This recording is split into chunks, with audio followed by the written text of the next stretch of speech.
오늘 말씀의 제목을 참 고민을 많이 했습니다. 뭘로 잡을까? 인구조사로 잡을까? 혹은 하나님의 은혜로 잡을까? 여러 가지 고민을 하다가 광야에서라는 제목을 결정적으로 정했습니다. 왜냐하면 우리가 민수기라고 알고 있는 이 민수기의 사실 성경 히브리어 제목은 민수기가 아닙니다. 원래 히브리어 제목으로는 벳미드바르라는 제목입니다. 유식한 척 하려고 얘기하는 게 아니고요. 벳미드바르라는 뜻은 뭐냐면 광야에서 이런 뜻입니다. 그러니까 광야에서, 이 광야에서 도대체 무슨 일이 있었냐? 이거거든요. 이 광야에서 이 이스라엘 백성들이 어찌어찌 살다가 가나안 땅 직전에까지 다다르면서 이제 전쟁을 준비하고 그들이 이제 얼마나 싸움에 나갈 만한 용사가 있는지를 계수한 것이 바로 이 민수기입니다. 그러니까 원래 이 민수기의 큰 뜻은 광야에서 펼쳐진 하나님의 은혜, 이렇게 생각하시면 됩니다. 그러면 왜 민수기라고 이름을 붙여졌냐 하면, 이 민수기는 백성을 계수하다, 백성을 계수한 책, 이런 의미가 민수기의 그 의미이죠. 영어로 하면 numbers입니다. 그러니까 수를 셌다는 거죠. 이 영어로는 numbers가 되는데, 이 넘버스가 된 이유는 이 헬라어로 이제 나중에 헬라어 역본인 70인 역본에 보면 이 번역을 하기를, 이 번역을 해보니까 이 이스라엘 백성들을 지파별로 누구는 몇 명이고 누구는 몇 명이고 이 수를 계수한 것이 나와 있어서 그 숫자들이라는 제목을 착안하여서 아리드모이라는 헬라어로 이제 번역을 하게 됩니다. 그래서 이 아리드모이가 번역을 했을 때 이 넘버스가 된 겁니다. 그러니까 숫자들, 이런 개념이죠. 그래서 민수기는 숫자를 세웠다는 이야기인데요. 히브리어에서는 광야에서, 이런 뜻으로 세워졌고, 이 헬라어로는 넘버스라는 숫자들이라는 개념으로 번역되었다는 것입니다. 여기에는 여러 가지 이유가 있는데요. 가장 중요한 핵심은 광야에서 이스라엘 백성들이, 광야란 우리가 생각할 때는 광야, 그냥 낙타 타고 오아시스가 있는 그런 광야를 생각할 수 있는데요. 이스라엘에 있는 광야는 매우 어렵습니다. 오아시스도 그렇게 많지 않고요. 참 힘든 곳이 바로 광야입니다. 하늘을 쳐다보지 않으면 살 수 없는 곳이 이 이스라엘 근동지방에 있는 사막입니다. 그런데 이 지역에서 이 40여 년, 좀 더 구체적으로 얘기하면 한 38년간 이스라엘 백성들이 뺑뺑이를 돌게 됩니다. 이 뺑뺑이를 도는 그것도 그거지만, 이제 가나안 땅에 들어가는 그 목전까지 이 수많은 일들이 벌어지게 됩니다.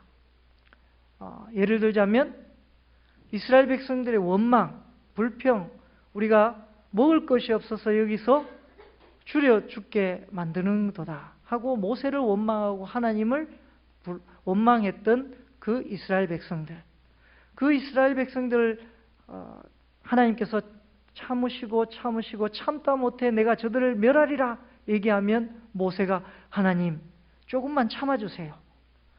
만약에 저들을 멸하시면 하나님이 저들을, 이 애굽에 잘 살고 있는 저들을 광야에 내몰아서 죽게 만든 하나님이 됩니다. 그러니까 하나님 참아주십시오.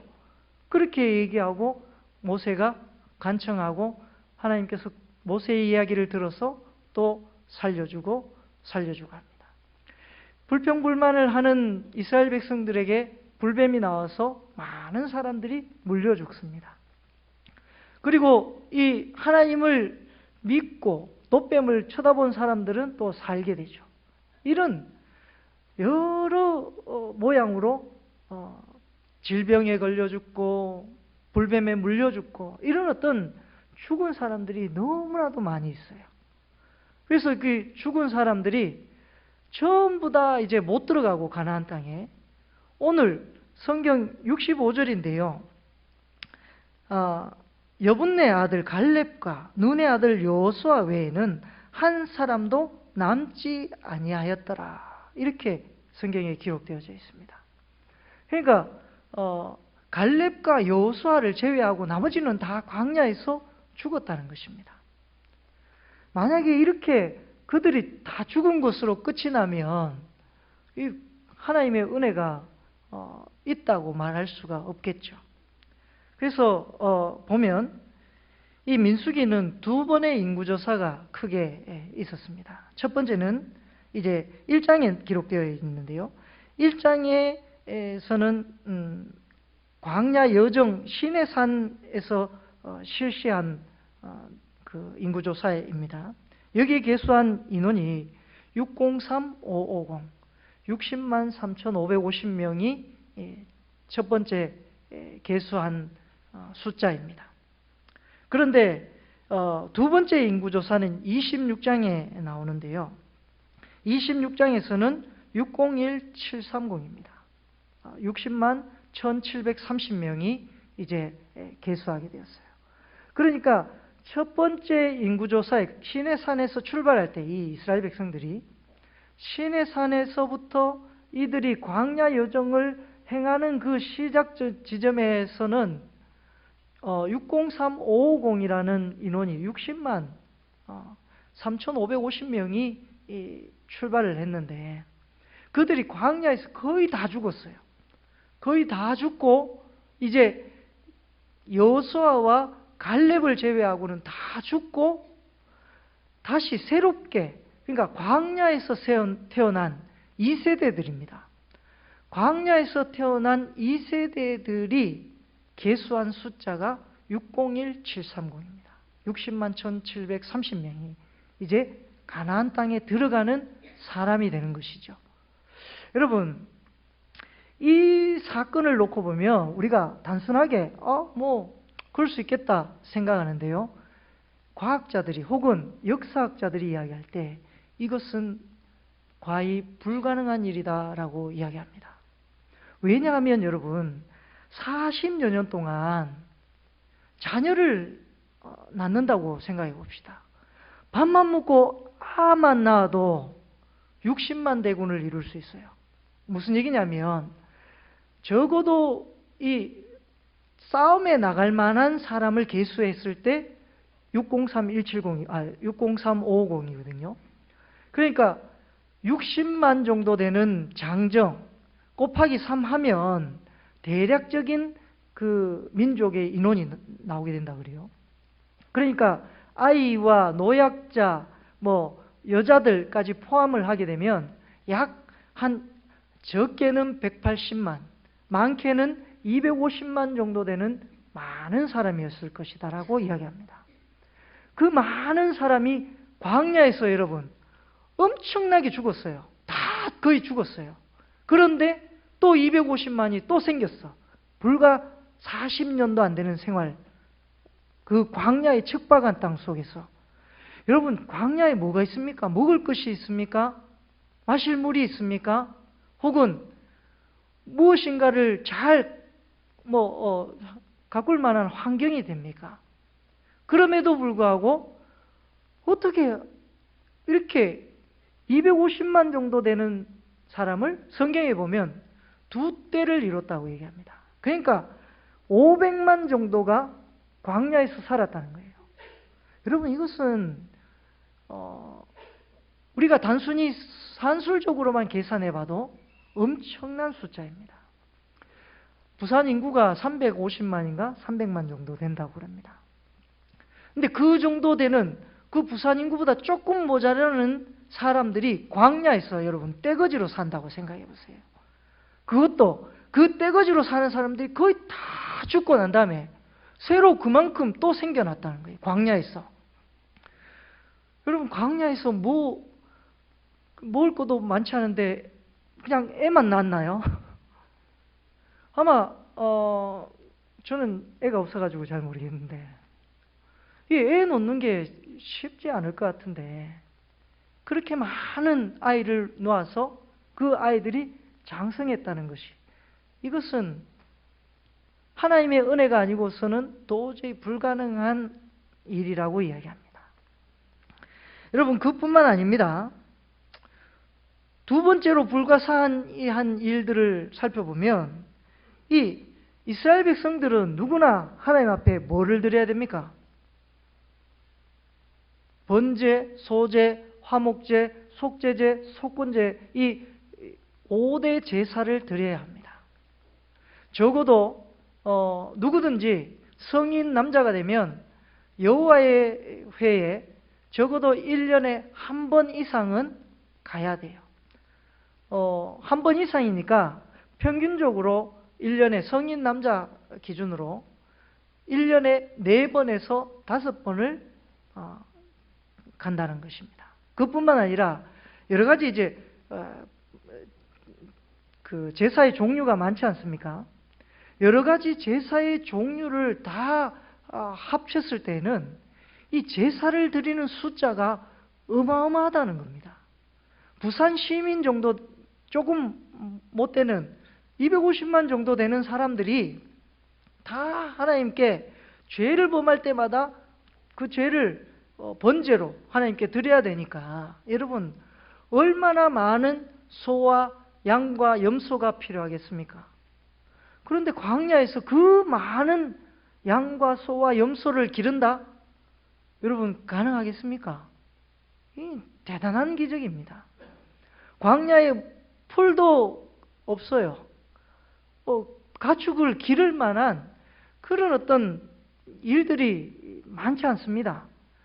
그럼에도 불구하고 그 많은 이스라엘 백성들이 하나님 앞에 나가서 제사를 지내고 하나님 앞에 성막 앞에 하나님께 번제와 소제와 화목제물과 속죄제와 속건제를 드렸다는 것입니다. 여러분 이것이 이 학자들이 오늘날까지도 이것이 미스테리라고 얘기합니다. 그뿐만 아니라 세 번째로 불가사의한 일은 매일같이 여호와께 이 제사를 드려요. 그러니까 회막 안에서 성막 그 안뜰에서 이제 이 소나 양과 염소를 잡게 되는데 그 잡는 그 소나 양과 염소의 피는 얼마나 많이 흐르겠습니까? 그런데 그 피가 엄청나게 흐르게 되면 역병이 돌고 전염병이 돌 가능성이 굉장히 높아진다 그래요. 그런데도 불구하고 이 사람들이 그 성막에서 한 사람도 성막에서 역병이 걸려서 죽었다는 역사적 기록이나 성경의 기록은 어디에서도 찾아볼 수 없다는 것입니다.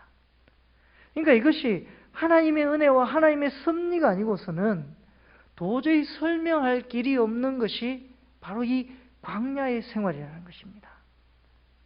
이스라엘 백성들이 처음에 이 광야 시내산 언저리에서 영탐꾼을 보내지 않습니까? 정탐꾼을 12명의 정탐꾼을 보냈을 때에 10명의 정탐꾼은 다 부정적인 평가를 했습니다.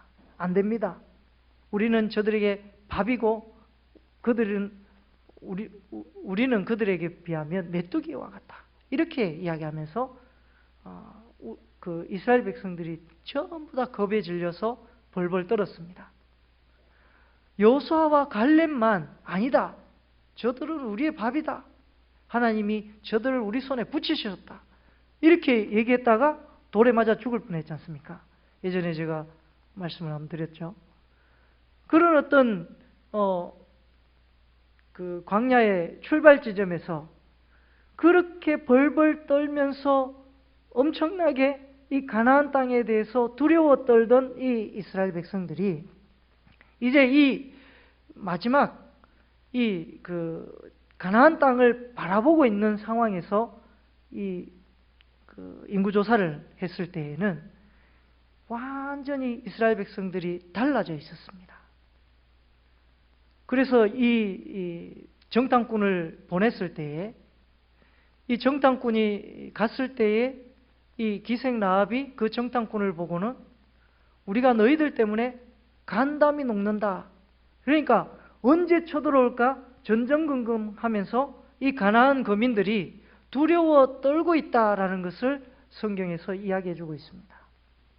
여러분, 광야에서 그들이 무기를 제작한 것도 아니요, 또 전쟁 훈련을 한 것도 아니요, 오로지 하나님께 제사 드리고 하나님이 가라 하시면 가고 서라 하면 서고 하나님의 말씀에 순종하여서 나아갔고 또 많은 사람들이 오직 하나님이 우리와 함께 하신다는 그 믿음만 가지고 광야에서 살았는데 두 때나 이루었고 가나안 땅을 정복하는 데 있어서 어느 한 사람도 부정적인 말로 평가하거나 우리는 가나안 땅에 들어가지 못한다 라고 얘기한 사람이 아무도 없었다는 것입니다.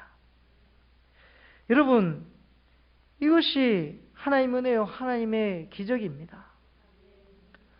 광야가 그럴 수 있는 어떤 환경이나 여건은 더더욱 안 됩니다.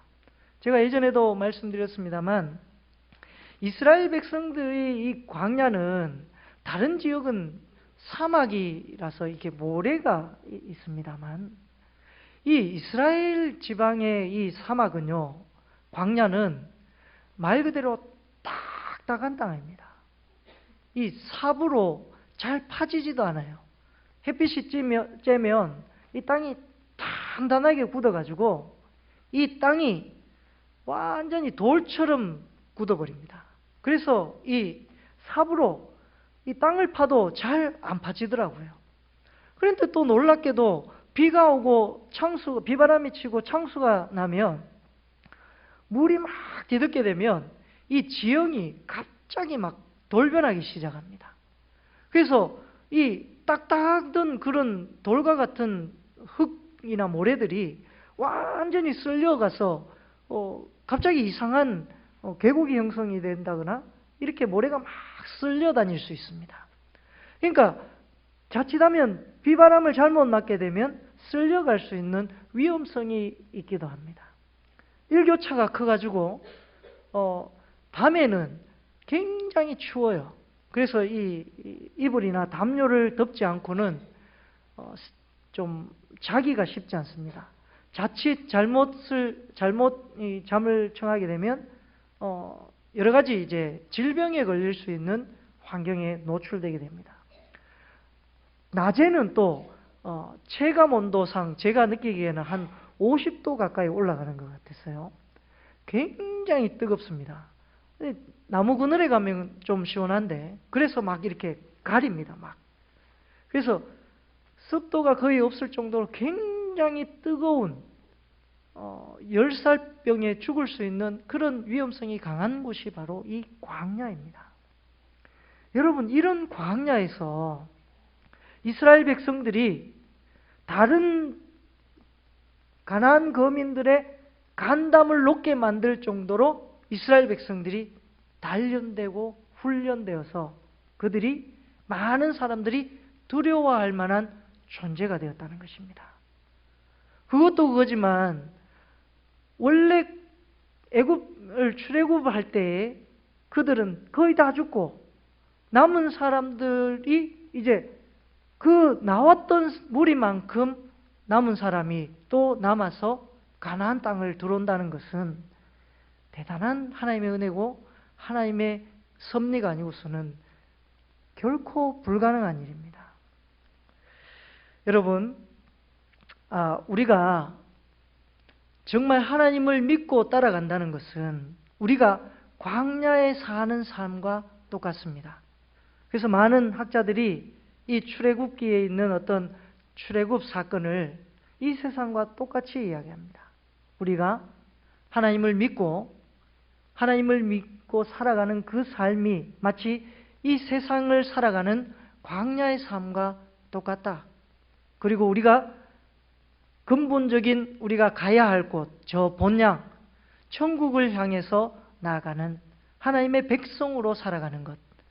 이 광야에서 이스라엘 백성들이 가나안 땅을 향하여 나아가는, 하나님의 말씀에 순종하여서 하나님이 약속하신 그 땅에 나아가는, 그것을 바라보고 오직 그것만이 그들의 목표였던 이 이스라엘 백성들을 하나님께서 그 광야 척박한 땅에서 살려주고 은혜롭게 들어갈 수 있도록 해주신 것처럼, 우리가 이 땅에서 하나님을 믿고 살아가는 백성은 누구든지 그 하나님의 약속이 성취되고 이루어지게 하신다는 것을 오늘 이 민수기를 통해서 너무나도 강하게 잘 이야기해 주는 장면입니다.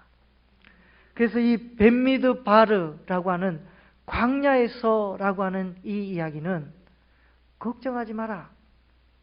어떤 광야와 같은 척박한 곳, 어려운 곳이라 할지라도 하나님이 너희와 함께 하시면 그곳은 더 이상 광야가 아니요 오아시스요 하나님의 약속의 땅이 될 수 있다라는 것을 민수기를 통해서 여실히 보여주고 있는 사건입니다. 여러분, 그런데도 놀랍게도 오늘 이제 25절에 여호수아와 갈렙에 대한 이야기가 나오는데요. 이 갈렙은 사실 어느 지파인 줄 아십니까? 갈렙은 유다 지파로 우리가 알고 있는데요. 사실은 그나스 족속입니다. 그나스 족속이 누구냐 하면 에돔의 후손입니다. 그러니까 이 그나스 족속은 사실 여호와의 총회 그 에서의 후손으로서 여호와의 총회에 들어올 수 없는 자입니다. 말하자면 이방인 취급을 당하는 유대인이에요. 그러니까 이방인과 같이 취급받던 이 갈렙입니다. 이 갈렙이 지금 여호수아와 함께 이스라엘을 이끄는 수장이 됩니다. 그리고 땅을 분배받을 때도 가장 좋은 땅을, 유다 땅을 분배받게 됩니다. 헤브론을 분배받게 되죠. 누굽니까? 아브라함의 가족의 묘가 있는 그 땅. 이스라엘 백성들에게는 아직도 그 땅은 상징성이 대단한 땅입니다. 그 땅을 차지한다는 것은 그 땅을 대표할 만한 위대한 인물이 아니고서는 그 땅을 차지할 수가 없어요. 다른 모든 사람들은 다 제비뽑기를 해서 분배를 받는데 유독 이 갈렙만 헤브론을 달라고 모세에게 요청을 해서 그 땅을 분배받게 됩니다. 그런데 그 분배받을 때 그 갈렙의 신분이 저 녀석 저거 하고 얼마나 많은 어떤 지탄과 손가락질을 받을 수 있는 그런 직분에 있는 사람입니까? 그런 이 갈렙이었는데 그가 유다 지파의 족장이 되고 유다 지파 사람으로서 자기 권리를 분명하게 행사하면서 나에게 이 땅을 주십시오 라고 강하게 얘기하면서 또 이 갈렙의 이름의 뜻이 개입니다. 개 같은 자, 이런 뜻입니다. 갈렙이. 그러니까 그 이름에서부터 알 수 있듯이 이 개 같은 자였던 이 갈렙이 정말 이스라엘을 위해서 개같이 앞장서서 전쟁에서 승리를 이끄는 수장이 됩니다. 그런 놀라운 일들을 행하면서 이스라엘에게 대단한 업적과 공을 행했던 사람이 바로 이 갈렙이라는 것입니다.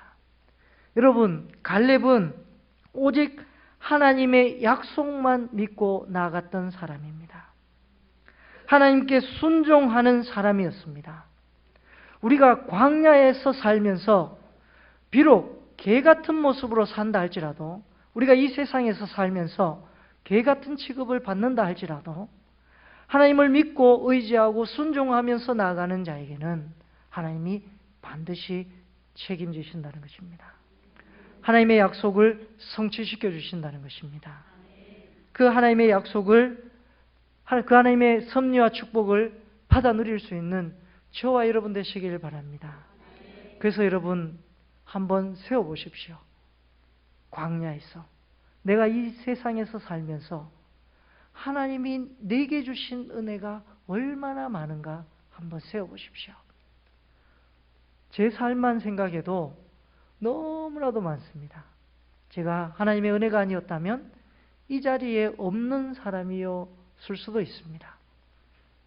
이런 자리에 설 수 있도록 하나님께서 인도하신 그 하나님 외에 다른 것을 믿었다면 우리에게는 어떤 남을 수 있는 것이 아무것도 없습니다. 그냥 광야에서 풀과 같이 시들어서 없어질 무익한 존재로 살아갈 수밖에 없는 그런 사람이었을 것입니다. 그럼에도 불구하고 우리를 사랑하시는 그 하나님의 약속 때문에 우리가 하나님의 은총 가운데 살 수 있게 되었음을 고백합니다. 여러분, 그런 은혜가 가득히 넘쳐나시기를 간절히 소망합니다. 기도드리겠습니다.